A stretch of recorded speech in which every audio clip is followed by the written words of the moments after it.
السلام علیکم ورحمۃ اللہ وبرکاتہ۔ ہلو دوستو، میرا نام ہے محمد دلشاد اور آپ دیکھ رہے ہیں میرا YouTube channel D study official. آج کی اس ویڈیو میں آپ لوگوں کو مختصر افسانہ یہ سبق پڑھانے والا ہوں، یہ چیپٹر آپ کو پڑھانے والا ہوں۔ اس چیپٹر میں ہم سمجھیں گے کہ مختصر افسانہ کیا ہوتا ہے اور اس کی شروعات کب سے ہوئی ہے اور یہ مختصر افسانہ کیسے ہو گیا۔ یہ ساری کی ساری چیزیں آج کی اس ویڈیو میں سمجھیں گے، پوری کی پوری آپ کو کتاب میں سمجھا کر کے اچھی طرح سمجھانے کی کوشش کروں گا۔ تو آپ کو دھیان دینے کی ضرورت ہے۔ سب سے پہلا سوال، مختصر افسانہ۔ آپ دیکھ رہے ہوں گے یہاں پر زیادہ لمبی میں بات کروں گا تو ویڈیو لمبی ہو جائے گی، اس لیے زیادہ لمبی بات نہ کرتے ہوئے آپ کو ویڈیو پر دھیان دینا ہے۔ پہلا یہ چیپٹر میں نے آپ کو پڑھا دیا تھا، دوسرا چیپٹر یہ چل رہا ہے مختصر افسانہ۔ اب یہ مختصر افسانہ آیا کہاں سے؟ افسانہ اس سے پہلے جتنا بھی میں نے آپ کو پڑھایا ہے وہ شبنم کمالی کے بارے میں پڑھایا، ان کی پیدائش کے بارے میں پڑھایا، حمد نظم کے بارے میں پڑھایا، یہ ساری کی ساری چیز آپ کو میں پڑھا دیا۔ لیکن آج کی اس ویڈیو میں مختصر افسانہ یہ چالو کہاں سے ہوا ہے، شروعات اس کا کہاں سے ہوا ہے، وہ بھی اسی ویڈیو میں بتاؤں گا۔ لیکن پہلے یہ جان لیں اس کو مختصر افسانہ کیوں کہا جاتا ہے۔ پہلے زمانے میں، آج سے 200-300 سال پہلے افسانہ ہوا کرتا تھا، سمجھ رہے نا؟ افسانہ ہوا کرتا تھا اور وہ اتنی زیادہ لمبی ہوا کرتی تھی، اس میں کہانی ایک کہانی نہیں بلکہ کئی کہانی ایک ہی کہانی میں ہو جایا کرتی تھی، سمجھ میں رہا نا؟ یعنی ایک کہانی ہوتی تھی، اسی میں کئی کہانی اسی میں شامل ہو جاتی تھی، تو وہ زیادہ لمبا ہو جاتا تھا۔ جب زیادہ لمبا ہو جاتا تھا، سننے کے لیے، اس کو پڑھنے کے لیے وقت کی درکار ہوا کرتی تھی، سمجھ میں آ رہا ہے؟ اور اس میں ایک اور چیز کمی ہوتی تھی، اس میں مافوق الفطرت یعنی فطرت سے پرے چیز ہوا کرتی تھی۔ فطرت سے پرے ہونے کا مطلب یہ ہے کہ اس میں ایسی چیز بھی بیان کر دی جاتی تھی جو ہمیں پوسیبل نہیں لگتا ہے۔ جیسے کچھوا اور خرگوش کی دوستی آپ نے سنی ہوگی، لیکن اس میں کہتا ہے نا کہ میں آگے بڑھ گیا، یا کچھوا خرگوش سے بات کرتا ہے، یہ بات کرنا ہمیں سمجھ میں تو آتا نہیں، کیوں؟ اس لیے کہ کبھی ہم نے دیکھا نہیں ہے، اس لیے سمجھ میں نہیں آتا ہے۔ تو کہانی اور قصے میں یہ ہوتا ہے۔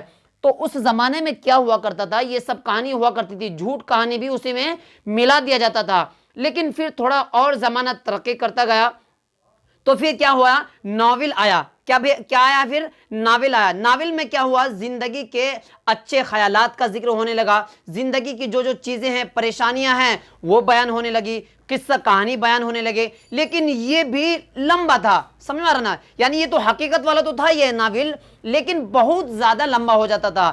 اور اس میں افسانہ میں کیا ہوتا تھا، اس میں جھوٹ باتیں بھی ملا لی جاتی تھی، اور ناول میں کیا ہوتا تھا، جھوٹ بات تو نہیں تھی لیکن زیادہ لمبا ہونے کی وجہ سے اس کو بھی پڑھنے کے لیے بہت سمے چاہیے تھا، ٹھیک ہے نا؟ اس لیے لوگ اس کی طرف راغب نہ ہو کر کے کس کی طرف آ گئے؟ مختصر افسانہ، سمجھ میں آ رہا نا؟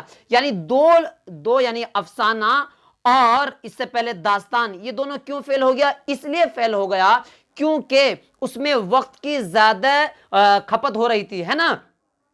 اب یہ مختصر افسانہ اس لیے آ گیا کہ اس میں کم وقت بھی لگتا ہے اور مختصر بھی رہتا ہے، اور پڑھنے والا ایک ہی نشست میں پڑھ لیتا ہے کہ نہیں؟ اب آپ کو میں سمجھاتا ہوں، داستان یا پریم چند کی جو گودان کتاب تھی وہ 500 صفحے کی ہے۔ اب یہ سوچئے 500 صفحے کو پڑھنے کے لیے تو وقت کی درکار ہوگی، اس لیے آج کی جنریشن، آج کی مطلب 50 60 70 سال کی جنریشن مختصر افسانے کو چوز کرنے لگی، پسند کرنے لگی۔ کیوں؟ اس لیے کہ مختصر افسانے میں وقت بھی کم لگتا ہے اور پوری کی پوری بات بھی سمجھ میں آ جاتی ہے، اور اس میں ایک اور خاصیت ہوتی ہے کہ کسی ایک سبجیکٹ کے اوپر اس میں بات کی جاتی ہے۔ اتنا سمجھ میں آ گیا نا؟ مثال کے طور پر جیسے اسی مختصر افسانے کا ہی سہیل عظیم آبادی کا ایک وہ ہے رقیہ بھابی کا سبق، اس میں کیا ہوتا ہے کہ رقیہ بھابی کے بارے میں ہی پوری کی پوری کہانی میں بات کی جاتی ہے اور کسی کے بارے میں زیادہ بات نہیں کی جاتی ہے۔ تو پتہ یہ چلتا ہے کہ مختصر افسانے میں کسی ایک پوائنٹ آف ویو پر بات خوب غور سے کیا جاتا ہے، خوب ڈیٹیل میں نہیں بلکہ مختصر میں ہی کیا جاتا ہے۔ تو مجھے لگتا ہے اتنا اوور ویو آپ کو سمجھ میں آ گیا ہوگا۔ اب چلتے ہیں یہاں پر، مختصر افسانہ اردو نثر کے تخلیقی ادب میں سب سے کم عمر اور نوخیز صنف ہے۔ یہ دیکھیے، مختصر افسانہ اردو نثر کے اردو نثر کس کو کہتے ہیں؟ نثر اس کو کہتے ہیں جو نظم نہیں ہے، نظم اس کو کہتے ہیں جس کے لاسٹ میں بھی ایک ہی جیسی لائن ہو، دوسری لائن بھی ایک ہی جیسی ہو۔ جیسے میں آپ کو ایک شعر سنا کر کے دکھاتا ہوں، وہ دل بھی جلاتے ہیں رکھ دیتے ہیں مرہم بھی، کیا طرف طبیعت ہے شعلہ بھی ہے شبنم بھی۔ پتہ کیا چلا؟ دونوں میں بھی آ رہا ہے، تو یہ کیا ہو گیا؟ نظم جیسا ہو گیا، یا شاعری کہہ لیجئے، غزل ہو گیا، کچھ بھی ہو گیا۔ لیکن نثر میں کیا ہوتا ہے؟ جیسا آپ پڑھتے جا رہے ہیں، یہاں سے پڑھتے جا رہے ہیں، کہیں پر بھی ضروری نہیں ہے کہ وہیں پر وہ لائن ختم ہو۔ تو پتہ چل گیا کہ نثر کس کو کہتے ہیں؟ نثر اس کو کہتے ہیں جو نظم نہیں ہوتا ہے۔ تو مختصر افسانہ اردو نثر کے تخلیقی ادب میں سب سے کم عمر اور نوخیز صنف ہے۔ صنف اب کیسے سمجھیں گے؟ یہ صنف جو ہے، صنف جس طرح نظم ایک صنف ہے، غزل ایک صنف ہے، اسی طرح نعت ایک صنف ہے، حمد ایک صنف ہے، ٹھیک اسی طرح کون سی ایک صنف ہے؟ یہ مختصر افسانہ بھی ایک صنف ہے۔ مجھے لگتا ہے اتنی چیز آپ کو سمجھ میں آ گئی ہے، ٹھیک ہے نا؟ آگے چلتے ہیں۔ اب یہ سب سے کم عمر اور نوخیز، یہ کیا مطلب اس کا؟ سب سے کم عمر اور نوخیز ہونے کا مطلب یہ ہے، یہاں پر جو دیکھ رہے ہیں آپ، کیونکہ نئی یہ چیز پیدا ہوئی ہے۔ پہلا افسانہ تھا، داستان تھا، تو لمبی ہوا کرتی تھی، 200-300 سال پہلے کی کہانی ہے۔ لیکن اب مختصر کا زمانہ آ گیا ہے، تو مختصر میں کیا ہوتا ہے کہ بہت شارٹ کام میں ہی، بہت کم وقت میں ساری کی ساری چیز بیان کر دی جاتی ہے۔ تو اتنا سمجھ میں آ گیا نا؟ اور کم عمر اس لیے کہہ دیا ہے کیونکہ 50-60-70 سال پہلے ہی یہ چیز لانچ ہوا ہے۔ لانچ کا مطلب 50-60 سال پہلے ہی اس کا آغاز ہوا ہے۔ کس کا؟ مختصر افسانہ کا۔ اب آگے چلتے ہیں۔ لیکن اس صنف نے اپنی کم عمری اور نوخیزی کے باوجود ایسی فنی پختگی اور مقبولیت حاصل کر لی جس سے سرسری طور پر گزر جانا کسی کے لیے بھی اب ممکن نہیں ہے۔ یعنی پتہ چلا کہ یہ اتنا زیادہ فیمس ہو گیا ہے کہ کوئی اس کو اگنور نہیں کر سکتا۔ کس کو؟ مختصر افسانہ کو، کیونکہ اس کے اندر خاصیت یہ ہے، ایک تو یہ وہ شارٹ ہے، شارٹ کہانی ہے، شارٹ اسٹوری ہے، اور شارٹ اسٹوری ہونے کے ساتھ ساتھ اس میں کیا ہے، لوگ اس کو پڑھتے بھی ہیں اور پوری کہانی کو اس کو سمجھ بھی لیتے ہیں، اور اس کی فیمس اور زیادہ ہوتی جا رہی ہے، ٹھیک ہے؟ یہ صنف یہاں پر دیکھیے، یہ صنف قدم قدم پر فکر و فن کا ایسا جلال و جمال پیش کرتی ہے جس سے ذہن کو نور اور دل کو سرور حاصل ہوتا ہے۔ کون سی صنف؟ یہ صنف کا مطلب ہو گیا مختصر افسانہ۔ یہ صنف قدم قدم پر، ہر جگہ پر، یعنی کہ ہر جگہ پر فکر و فن کا ایسا جمال اور جلال پیش کرتی ہے جس سے ذہن کو نور اور دل کو سرور ملتا ہے۔ پتہ چلا کہ جب مختصر افسانہ پڑھتے ہیں تو اس سے مزہ بھی آتا ہے، سننے والوں کو بھی مزہ آتا ہے، اور اس میں حقیقت والی کہانی رہتی ہے۔ بات سمجھ میں آ رہا نا؟ حقیقت کی کہانی رہتی ہے۔ جو آنے والا جو سمے ہے، یہ جو چل رہا ہے سمے، اس میں جو پریشانیاں ہیں سماج میں، وہ چیز اس میں رہا کرتی ہے۔ کس میں؟ مختصر افسانے میں۔ آگے چلیں بھائی۔ اس کے آئینے میں ہمیں جہاں اپنے ملک، قوم اور سماج کی تصویر نظر آتی ہے، وہیں ہماری زندگی میں پیش آنے والی دشواریوں یا غم و علم اور مسرت و شادمانی کی جھلکیاں بھی دکھائی دیتی ہے۔ کس میں دکھائی دیتی ہے؟ مختصر افسانے میں دکھائی دیتی ہے۔ کس میں؟ کیا کیا چیز؟ ملک، قوم اور سماج کی تصویر ہمیں مختصر افسانے میں نظر آتی ہے۔ اتنا چیز آپ کو سمجھ میں آ گیا نا؟ جب سمجھ میں آ گیا ہے تو آپ لائک کرتے رہیے۔ وہی ہماری زندگی میں پیش آنے والی دشواری، دیکھیے زندگی کے اندر جتنی پریشانیاں آ رہی ہے، غم آ رہی ہیں، مصیبتیں آ رہی ہے، وہی ساری چیزیں مختصر افسانے میں کہی جاتی ہے۔ سمجھ میں آ رہا نا؟ اور یہ دوسری بات آپ کو یہ یاد رکھنا ہے کہ اس میں بھی سچی کہانی ہوتی ہے، لیکن داستان میں سچی کہانی نہیں ہوا کرتی تھی۔ ویسے کہانی کا معنی ہوتا ہے جھوٹی کہانی، لیکن داستان میں زیادہ ہی مافوق الفطرت والی چیزیں ہوا کرتی تھی۔ اور پھر اس کے بعد ناول آیا تو اس میں بات تو ٹھیک تھی اس میں، لیکن بہت زیادہ لمبی۔ پھر مختصر افسانہ آیا تو اس مختصر افسانے میں بات بھی کم ہوتی ہے اور مین جو مدعا ہوتا ہے اس کو بیان کیا جاتا ہے، ٹھیک ہے؟ کہا جاتا ہے کہ اردو میں مختصر افسانہ مغربی ادب کے زیر اثر وجود میں آیا۔ یعنی پتہ چل رہا ہے کہ اردو میں جو مختصر افسانہ آیا ہے وہ مغربی ادب سے آیا ہے۔ مغربی کا مطلب ویسٹرن کلچر سے، یعنی یہاں سے نہیں بلکہ دوسرے دیش سے، ودیش سے یہ چیز ہمارے پاس، ہمارے اس میں آئی ہے، ٹھیک ہے؟ اور بہت کم عرصے میں اس نے اردو میں ایک اہم صنف کی حیثیت سے